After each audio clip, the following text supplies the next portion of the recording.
Shall we call the meeting to order then?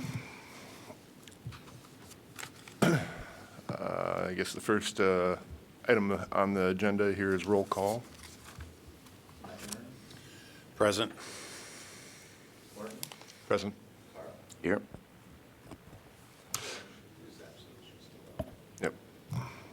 Okay, then we can take a look at the minutes from the January 15th, 2025 meetings. Hopefully you've all had a chance to look at that since Tim sent out the packet earlier. Does anybody have any questions or amendments or they would like to make? I move to approve the minutes. R, second. Let's take a vote. All in favor? Aye. Aye. Aye. And that is unanimous, so the motion passes. Then the next item on the agenda is to hear the variance request for a housing code provision at 3042 Muscatine Avenue and 913 Willow Street. Let's see, I think first we hear from the applicant, is that right?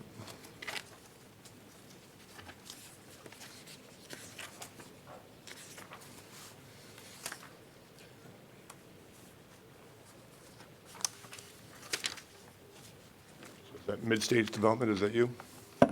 Yes. Do you mind signing in there for us? Thank you. Up and down, too.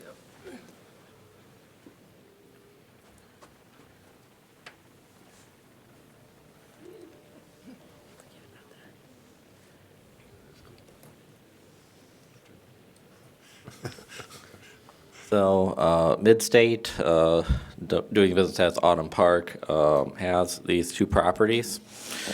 And they are requesting a variance request from 17-5-18P regarding a deadbolt. Midstate recently, within the last 3 years, did install all new doors, which are currently within HUD regulations.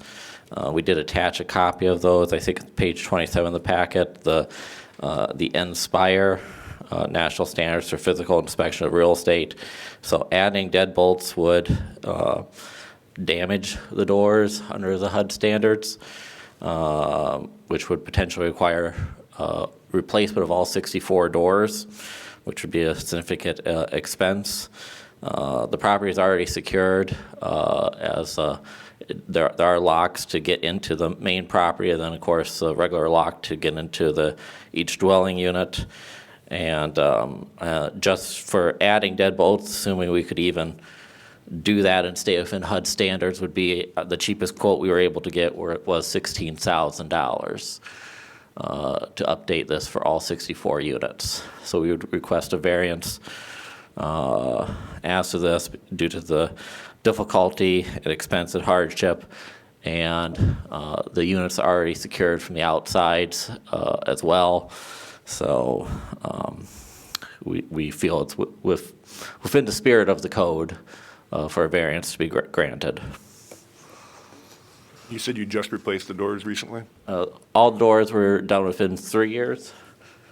Yes, within the last 3 years, all 64 doors were put in, and they're all fire rated per the HUD standards. Okay.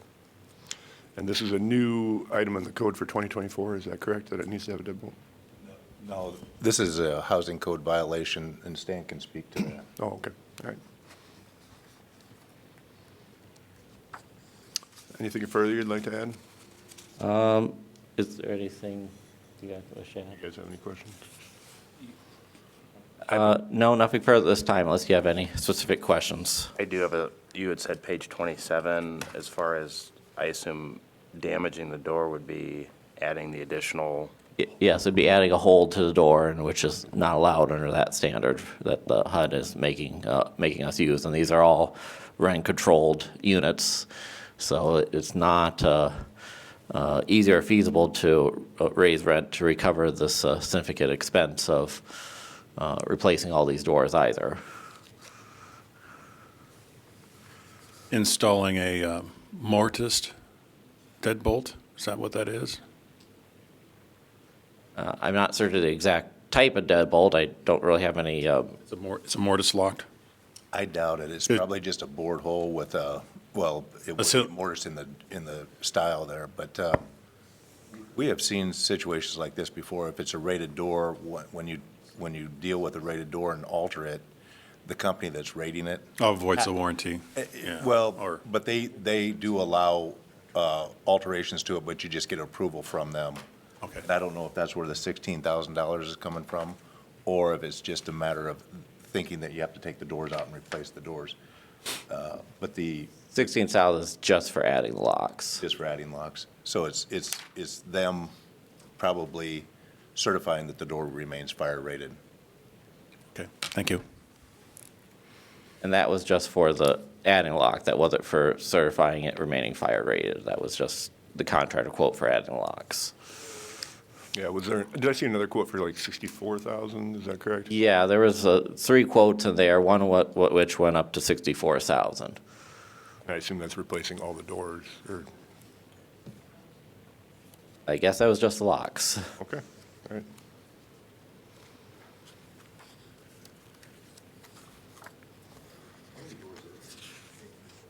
$64, yeah. All righty, thank you. And then I guess, Stan, you have the rental issue there? Yeah, so to answer your question, this was changed in 2018. And it was part of a broader look at some code issues. And in Iowa City, we get a lot of requests to make secured buildings. And that's one of the things that we have resisted just because we've seen the issues with secured buildings at the main door being people kind of avoiding it for the pizza guy, for the delivery driver. And so our response to that ask was to put that level of security at the unit door. And we've found that it's been pretty successful. With those doors being replaced in the last 3 years, I appreciate you looking up the Inspire V and seeing that, you know, what you need to meet that. This should have also had a building permit. And at that time, we would have been happy to share with you what the requirement was. I also would, we're getting complaints from residents of the property who feel that they're getting broken into. So we're not, I understand the intent of the code. I helped write the code, so I understand the intent of it. And one of it was to provide that security at that unit level. And I think over the last few years, this building has changed as well as to the clientele who are living there. Previously, this was a 55 and older building. It's no longer 55 and older. So there is an ask by residents of the building to have greater security.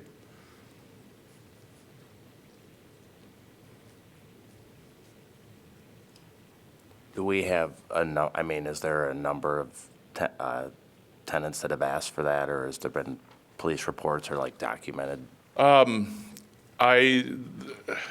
Police calls are all over the place Right, just right. because of, when we search it, it goes by, you know, medical calls and all that. I did put a picture in there of the front door with the trespass notices, and I realize that's also them trying to be accountable and to keep only registered tenants in there, but, you know, for me, that's also a sign that maybe we need to move that level of security to the doors.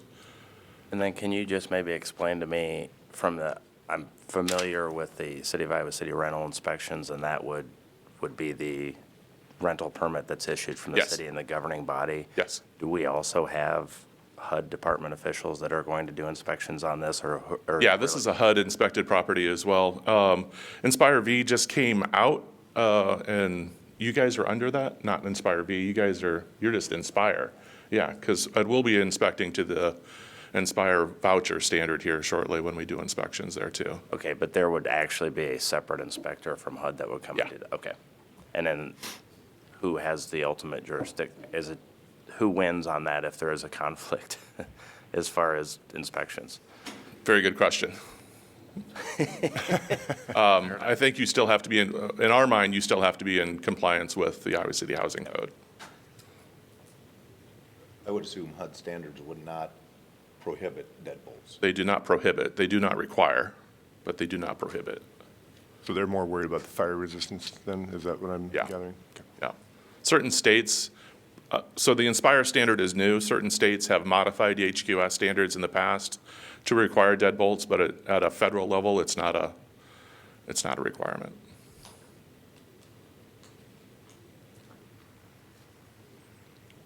Any further questions for Stan? All right, thank you. I guess I have a question for you, Susan, which is, at one point when I was looking through the packet, I saw that there was a criteria that we needed to meet, and then now I can't find it. So, Oh, it's on page. Page 17. 17, Yeah, thank you. so there are four criteria that you all have to agree are met, and Oh, those yeah, are right under my completely notes. your decisions. Yep. So we have to meet all four, or just any one of the four? All four.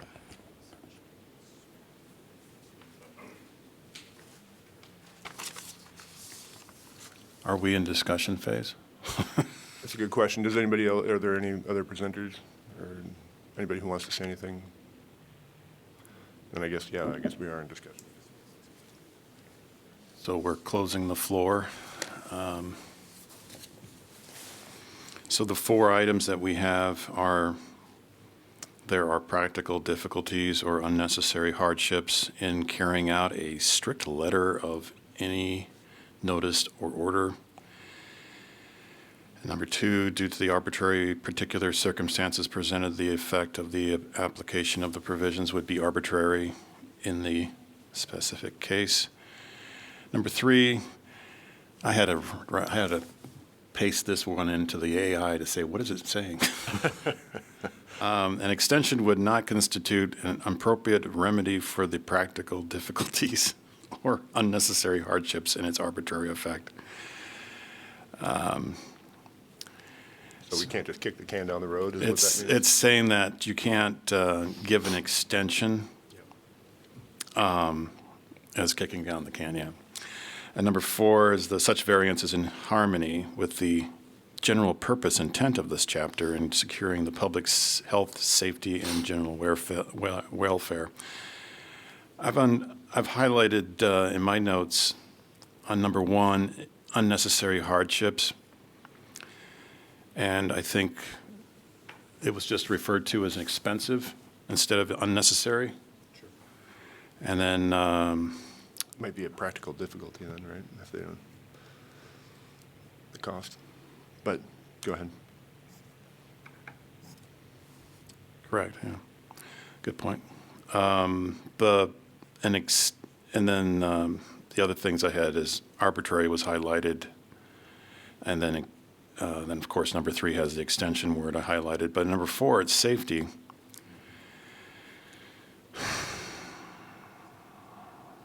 I think there was a point that we, there is a factor of the deadbolt is safety, and that may be something that being at Iowa City, I would have to say that there's a certain amount of appeal to that phrase of safety in a deadbolt, and that's kind of synonymous with a secure door. But I'm here to listen, but I guess there was nothing else to be presented.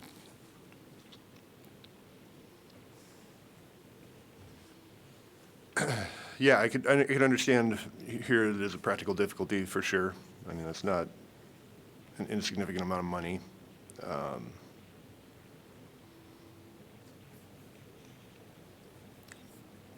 I don't know if there are particular circumstances here. Are there particular circumstances here where this would be arbitrary?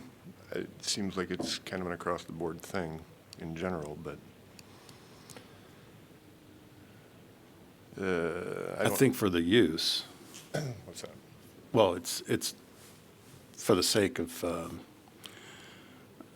I mean, it's been presented as a claim that there's been issues in that location, and if you know the neighborhood.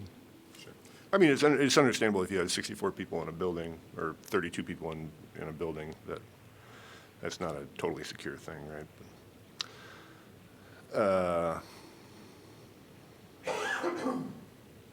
I don't think, does an extension?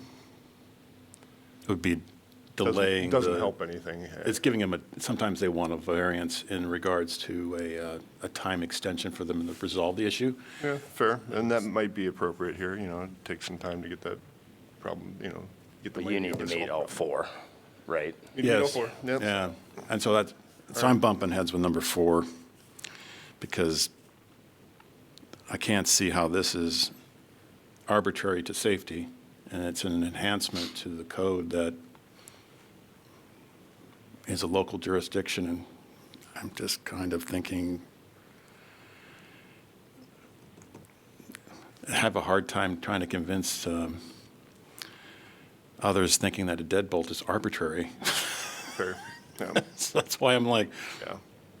well, it's been in the code for, 6 years now? yeah, 6 years. And I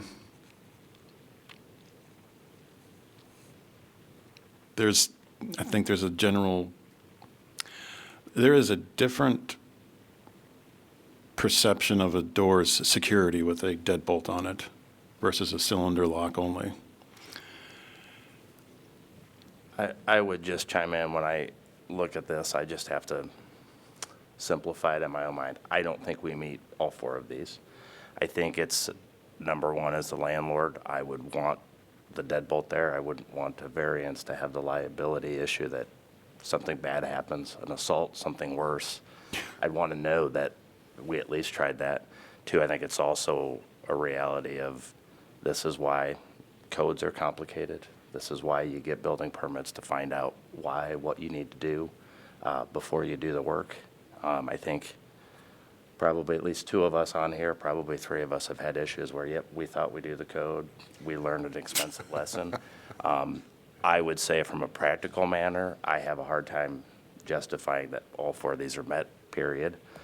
And 2, I think from voiding the sticker on the fire rating, I think I might try to see if I could contact the door manufacturer, tell them what you're doing.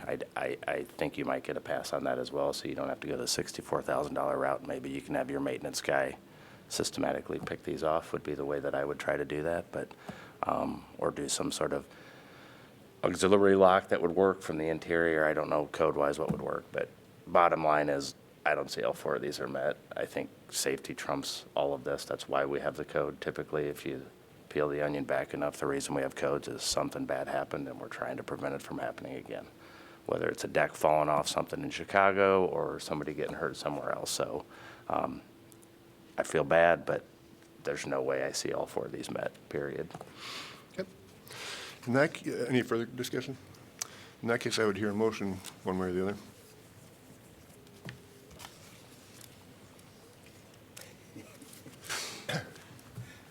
I guess we have the motion, we have 2 options to grant or deny a variance. Yes. Okay, I move to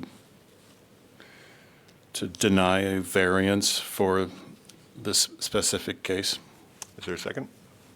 Carr, second. All in favor? Aye. Aye. And that's unanimous, so the motion carries. But I agree, I think if you talk to the door manufacturer, and presumably you have already, but it seems like they would have some kind of a contingency for having a deadbolt in the door. So, It is my understanding that they have labels they stick on the door itself to, if it needs to be updated. But then, yeah, you have to talk to the manufacturer of the door. All right, thank you. We'll move on then to discussion point 5, the discussion and possible recommendation to council regarding the adoption of the 2024 International Building and Fire Codes. Do you want to lead that discussion there, Tim, with the building code? Sure. Every approximately every 3 years, code, well, it is every 3 years, a code goes through a new cycle, as you guys know. And we are to that point to where we're looking at the 2024 edition of the building code. And what I did is I prepared you a memo there, kind of identifying some of the points that I wanted to point out, and just take a minute and maybe go through some of those quickly. And if you have any questions, stop me or wait till the end, however you want to do it. But I'm going to start with the first one on page 60 is 302.5.1, which is the code says there's a requirement for the house to garage door to be self-closing, and we eliminate that requirement. It's led to a lot of callbacks, and people, as soon as we cite it, they adjust the hinges, we leave, and that we know that they're, so it's, I don't think that that's been a big, we have had a bunch of issues with that. It doesn't require them to not do it, they can still do it, but I just wanted to point that out. There's also a requirement for the underfloors of unfinished basements to be drywalled, and we take that out. They do have an exception for us, square footage for the mechanical room, but we just take the whole requirement out, so you can have an unfinished basement without a drywall ceiling. The next one, 321.2, maintains the requirement to install guards on windows.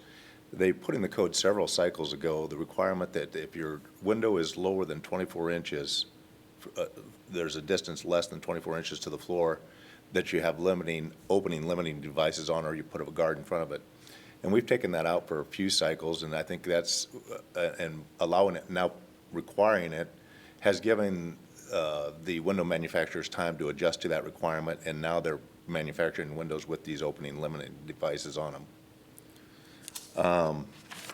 The next page is 309 R309, that's the requirement to delete fire sprinkling systems in the International Residential Code. So some jurisdictions do require it when you get over a certain number of townhouses. We just kept it out of the IRC completely. And the IRC regulates single families, two-family dwellings, and townhouse construction. So that's that one. 310.4 is the requirement. We used to, we amended this one out. We're putting it back, or we're allowing it back in now, or because, again, technology has caught up to it. And this is a requirement to where you did not need to interconnect smoke detectors unless you were removing the ceilings and had access to that. But now with technology, with the, slipping my mind, but the radio, The wireless connection. wireless connections, that is caught up to the smoke and fire alarm industry, and they've adjusted to that. So we felt it important to put it back in and get interconnected smoke alarms. R320.3 is the requirement. That's our visitability and usability standard that was put in back in the early 2000s. And we had 8 items. We did actually take one of those off, which was number 8. We required that you have a outlet for garage door openers. We haven't seen a house built yet that does not have an outlet for a garage door opener. So we just eliminated that one. But we do maintain the other 7 standards. So going on to 328 is the swimming pool and spas. We regulate the swimming pool and spas through the National Electrical Code and the zoning code, which requires fences for the zoning code, and the NEC requires the bonding. The next two, anytime you see a section 9 or chapter 9, those deal with where the building code and the fire code sync up. And these 2 items are actually new, and they deal with our public drinking water systems to help regulate that and make sure that our system stays safe. And it's regarding the backflow prevention. One of them, we're going to have a device put on so that when water flows annually, that they know what that's metered. The other one is fire pumps. When they run these fire pumps, that they're not draining, back siphoning the system into our potable water system. And I believe 913.6 is a retroactive one, but that's going to be regulated through the water department and fire department to implement that. So, moving on to the adoption of the appendices, and we do adopt the radon control method, and I don't know, I know some of you are involved with the home builders, and that's kind of we've been doing this for a long time, requiring the passive system for radon. You're going to see it that's probably going to be in the news with state legislation. I think they're moving forward with wanting to do something like this. I did check with central Iowa jurisdictions, and I think most of us in eastern Iowa do it, adopt this appendix. The appendix isn't enforceable unless you adopt it. And we've been doing it for years. Central Iowa, I don't think has been doing it. So I do think that this is good. Iowa is a heavy radon state. Tim, on that particular item, my house was built under this code, and it was a passive system, and then I found out that I had 16 times the levels that was permitted still in my Yeah. house. Yep. So added the fan, gone. Yep. And Yep. And I'm glad you brought that up, Tom, because that's exactly why we wanted it in there so it's less expensive for people. thank you. It's for less expensive for people. Yes, it would have been very to accommodate expensive otherwise. Just out of curiosity, what did it cost you to put the fan in? Oh, the fan would end up being only like $250 for him to do it and install it and test, and that was it. Versus I have a insulated concrete form house, so I would have had to drill through the side and then erect some structure to vent, and, yeah, Not to mention, them going through the house is a little more attractive than going out the sidewall and out. correct.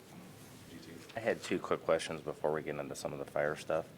On the window requirement, Yes. because how is that going to be enforced when it's a window retrofit and we're not necessarily inspecting it?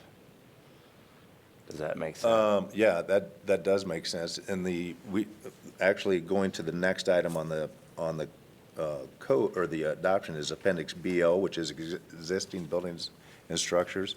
And that does talk about egress windows and things like that.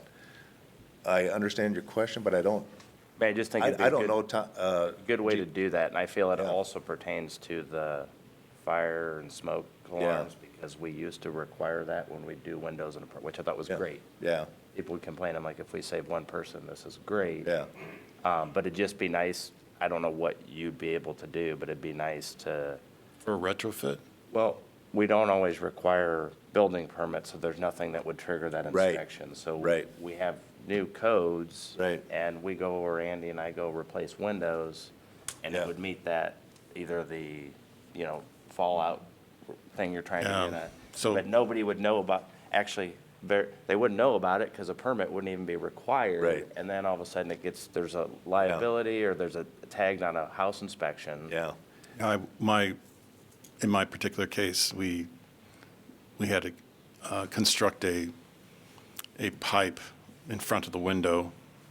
Yeah, I know how to do it. It's just more. Okay, yeah. How do we get everybody to actually meet the code if we're not inspecting it? that's a good point, and we don't have a mechanism. We Okay. don't know what we don't know. I will say, though, that contractors are good about calling and asking, and so are Knievel window calls all the time about requirements on egress and stuff. Adopting chapter, or the appendix BO, the existing building, does allow leniency in some of these retrofits with existing windows. For instance, remember in the 50s or 60s where they have those awning windows in the bedrooms? As long as you're replacing the window of like size and opening, it doesn't require you to, so, yeah. And again, this only applies for windows that are below 24 inches, Both of those. yeah. And then my other question just was on the R310.4 on the second page there. When are you going to say that a building permit is pulled? I guess that's easy to do now because it's wireless. So- Right, we would only be able to enforce that again when a building permit is required.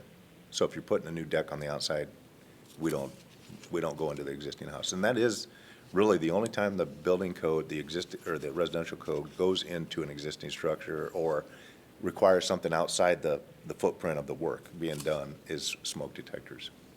So, we talked about the existing building code. The Appendix K of the International Building Code is adopted, and that's to allow some administrative provisions for the electrical provision, for the electrical code.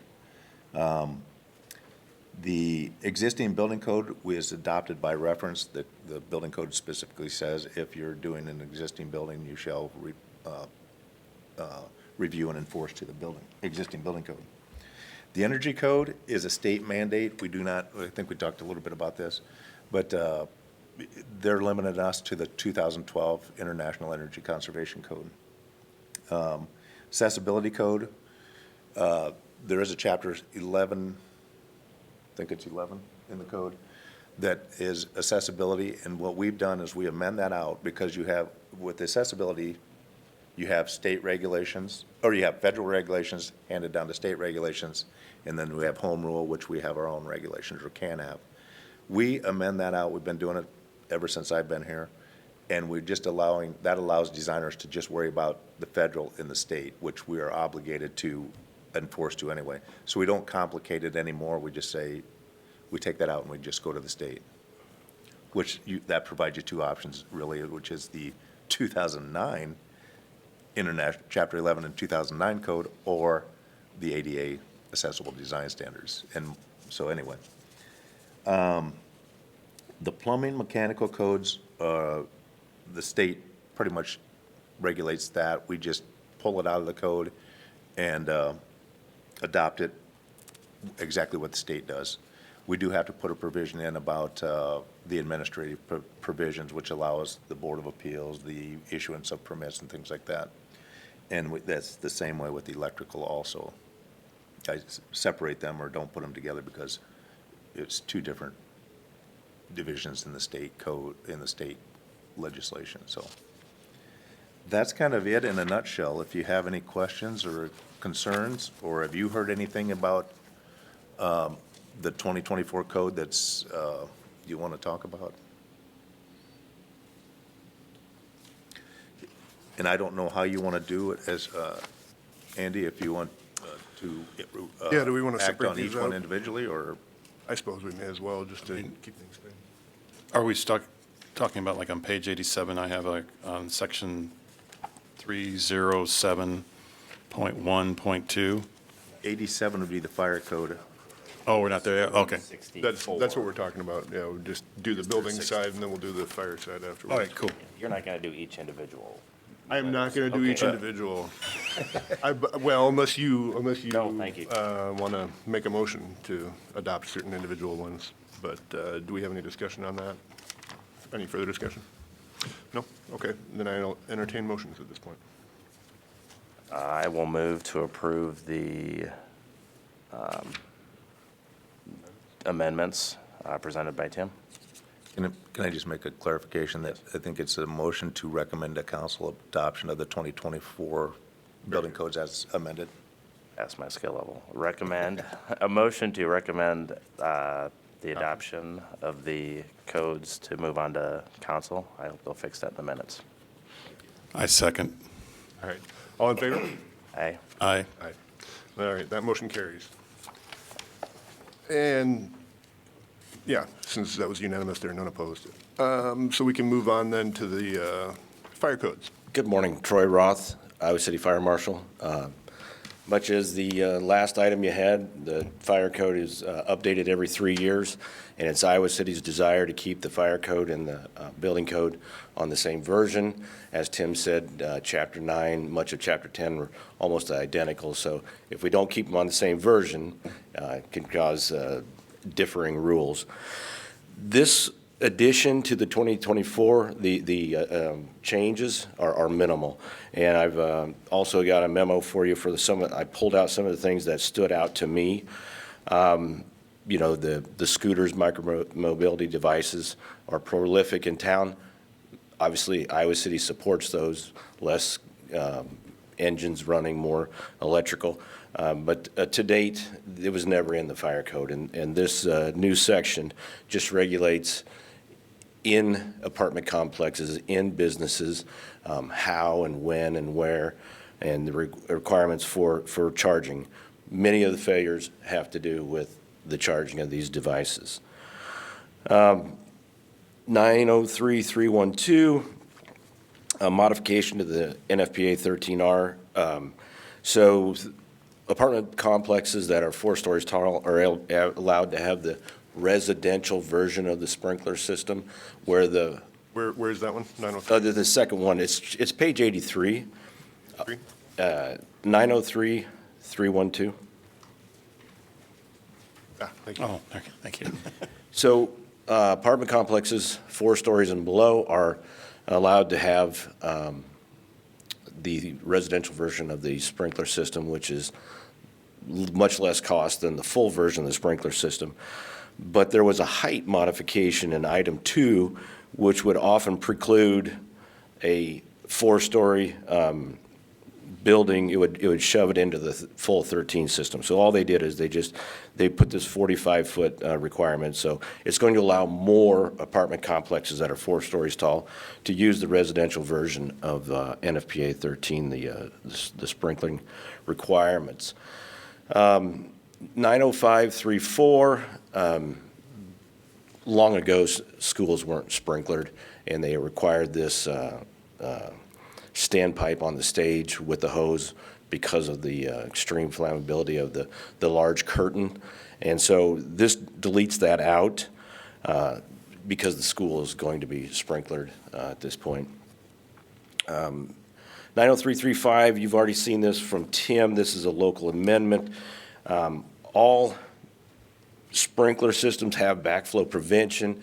When the fire truck comes up and hooks to the building, the pressure that they put into the building will overpower the municipal system. So to prevent PFAS and bad particles from the fire truck from going backwards into the potable system, they all have backflow prevention.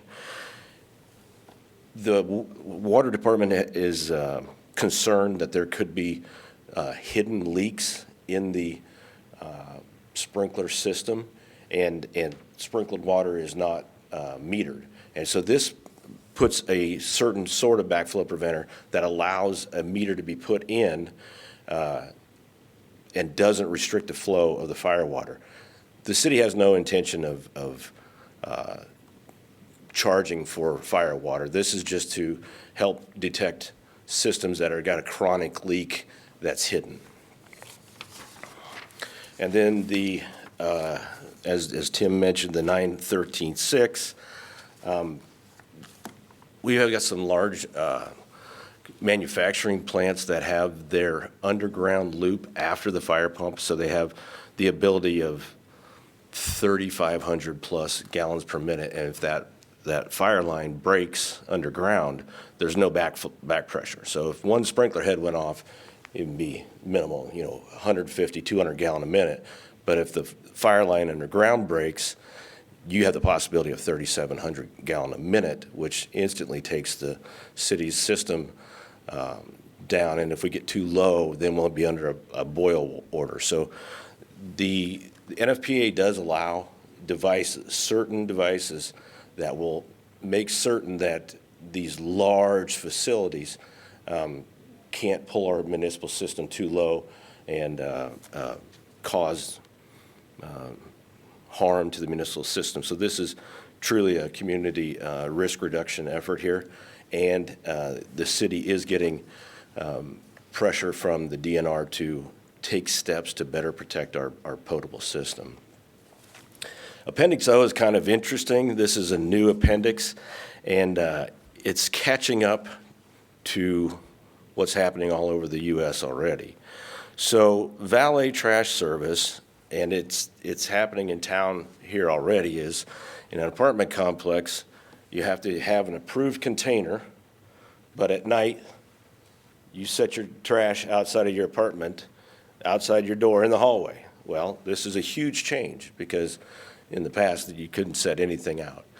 A full trash can, and it's got a lid, can only be there for 6 hours, and the empty trash can has to be removed within 12 hours.